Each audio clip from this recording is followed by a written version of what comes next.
Why? Yeah. What? So PHI was so fucking fired up to you in your ear about how much of a fucking bad actor Nunya was. So, Yeah. and she was all about exposing it. So, what made her fucking flip?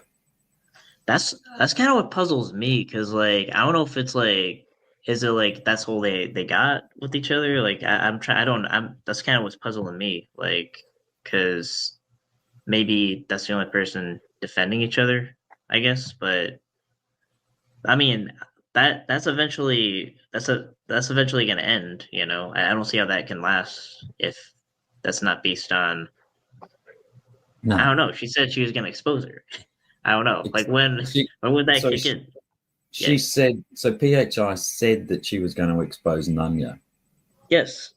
Yes. right? And then she changed her mind because you went up on NTF's panel. It wasn't like so it wasn't like she ever said that or anything.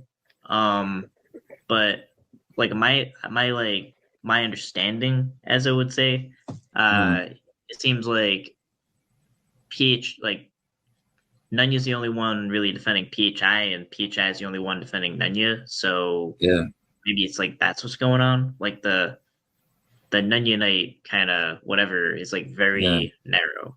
It's So it's political, isn't it? It's not Well, about Nonya principle. needs a close catcher, and PHI needs another YouTube channel that has a good number of subscribers to sort of, cross and bring in people to her lives and stuff. So it makes sense. I think you said some things about you thought you were trying to do the right thing by helping PHI get back in the horse and get back into things. I thought that was, I didn't find yeah, anything controversial about that. It just seemed like a friend trying to help out a friend kind of thing. I didn't think that was but her ego seemed to get pretty well slapped by that insinuation that she needed help from Ryan. Um, but yeah. I mean, fucking, because it was like a long period of time where like I guess it's like like my understanding is like she has like health issues or whatever. I'll just kind of see that like Charity kind of said it. And I kind of know what this like and really being down and out because of it. So, you know, like if another catcher can just get you going, I don't think she said she was decoying, but but yeah, like but uh, I always have like a plan to go alone if I do, but that was kind of like it wasn't necessarily like I was going there like to catch with PHI, but it's like I kind of have like a cluster of spreads that are mostly towards the west. That's why I call this the Western Trip. Um, but a part of that would be like, yeah, like I could get this catcher to make a comeback, and this could be like the first catch, and then it could cause like positive momentum. But then when I was on like NTS, like live or whatever, like not really thinking anything of it, I get this kind of like very long text or whatever, and I'm just like, okay, whatever, mm, like you can do what you want. And the thinking kind of for that is like, if someone's kind of already you know, coming up with stuff like that, like before the catch, like it's better yeah, to it's going to not get work with that worse. person anyway. Did Yeah. you No. get this text during the live or way after the panel? It was like during the live. One. Because didn't she say that she woke up and then found out that you were on panel all night and then you weren't responding and stuff? So then that's why she canned it because you were spending all night on the panel. So she implied that she didn't know you were on a live panel and found out afterwards. So if she sent the message whilst you were there, it's sort of conflicting stories, to be honest. Well, I don't know. It says it was sent at 8:34 a.m. So I think that maybe that was the morning after. I don't know. Mm.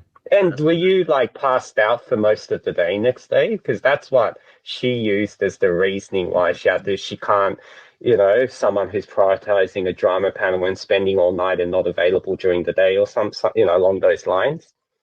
So no. So I think the Yeah. first. So like my understanding was there's kind of a lot of things to that. So my understanding was the only time constraint was really the 29th or something because of some kind of well, I'll just say I guess the trip that she went on would start at the 29th. But the catch that I did, which was not a door knock, it was a meet. Like it's a meet when the predator wants to do something with the kid and is expecting the kid to show up. That's a meet, you know? Um, so that was done way before the 29th. And I do remember like the first like 2 days, like I did come down with something, but then, I recovered. But I was like, I think when that text happened, I had like the catch set up to be either Saturday or Sunday. Well, So she obviously, I mean, she said she had, other things to do, like fold the clothes from her laundry basket, maybe. She must have a pretty full-on fucking life, and she's got nothing else to do other than no time, sorry, to wait around for you to get your shit together, Ryan, by the sounds of things. Yeah, I don't know, fucking weird setup. Just seemed like a load of cope to me. There's obviously something going on in her head that she didn't want to do those catches, and she was looking for an excuse to not do them. Do you think she panics, like she has a bit of a anxiety issue when she leaves home? It's almost like anytime she's away from home overnight or something, she has problems.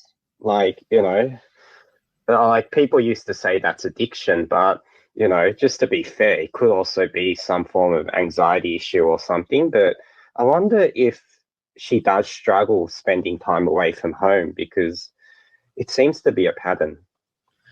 no, I definitely think is like that's kind of when I saw those texts. I was like, I kind of really thought it was like a mental health thing. That's Yeah, kind of why I said that. yeah. It seems like it, doesn't it? It seems like I just can't fucking do this. I need an excuse to get out of this, and I'm going to use this as an excuse. Because it seems like it didn't work anyway, because she had that flip out with Cat Yeah, Reed, the same thing. actually, I don't mind like reading the text for what it is and just like this is what was actually said, just so I'm not paraphrasing it. No, read it if you can find it. Yeah. So it says, Ryan, I think we should talk about some things. I just can't with this panel shit. You hanging out with NTF and shit. I don't like her. I don't trust her, and I personally don't want anything to do with anything that's to do with her or that group of people. You can take my wrench if you want to, because I just can't with those people. People are talking about it, and they're gonna start dragging you because of the company you're keeping lately, and I just can't with that. I'm sorry, but I don't think I'm going to be going on those catches because I'm not going to deal with the drama and backlash of it all. Nothing has really got accomplished, and we've been talking about going for a while now. But you want to keep staying up all night and getting on panels and starting panels and having these people chilling with you, and I just can't deal with the drama and doing catches too. I'm sorry. Um, so then, yeah, then I just kind of said like, okay, do what you want. I have no reason to take your wrench unless that is what you're asking. I had most of the catches planned starting Friday or Saturday, and many before the 29th, which was the only time constraint I knew of. Like, the only thing, yeah, there was like no time constraint at all other than that. Like, I was in the area, preparing to do catches that are going to be 3 hours out. But then I say, I'll figure something out, but if you change your mind, let me know. That's what I said. Yeah. Yeah, it sounds to me like someone who's stressed out, who's looking for a fucking an excuse to get out of it. And not in a critical way. I just mean that when you're overwhelmed with things, you'll latch onto something and use that as a rationale for not having to do, get out of your comfort zone. Yeah, it's just strange. And to be fair, right? She got money from Lady Ghost Hunter for the trip, but in my opinion, super disrespectfully, she spent that money. Even if she had permission, I find it disrespectful. If you're given something for a purpose and you choose to use it for a different purpose, I do find that extremely disrespectful. But she needed to buy groceries, so maybe I couldn't leave home if I had no money. Like, you worry about what if something happened, I can't pay for my way home, I can't, do anything. And so I think that probably cripples her a lot as well, right? You know, because I just can't understand it. Like, you know, for me, if someone offers to drive me on a road trip, I would at least buy fuel, a full tank, at least once. You know, and meals, I would want to shout them, right? It's just etiquette, you know? And so that's why, just to understand their mentality. But I would also think that it is quite crippling to feel restricted because you don't have that money. So, you know, I think there's probably mental health and that whole paranoia of what happens if something goes wrong, I don't have money to come home. But mate, there's nothing worse than being a fucking broke ass and you know, you feel like you can't pay your way. I think it's a shitty fucking place to be in life. And I think what you're saying about PHI and in this circumstance is exactly it. And it's like, how can you justify in your mind that I'm going to be, you know, it's like I can't even buy groceries for myself, but I'm going to go on a catch and then go on a holiday, you know, with these people. That's got to be a conflict.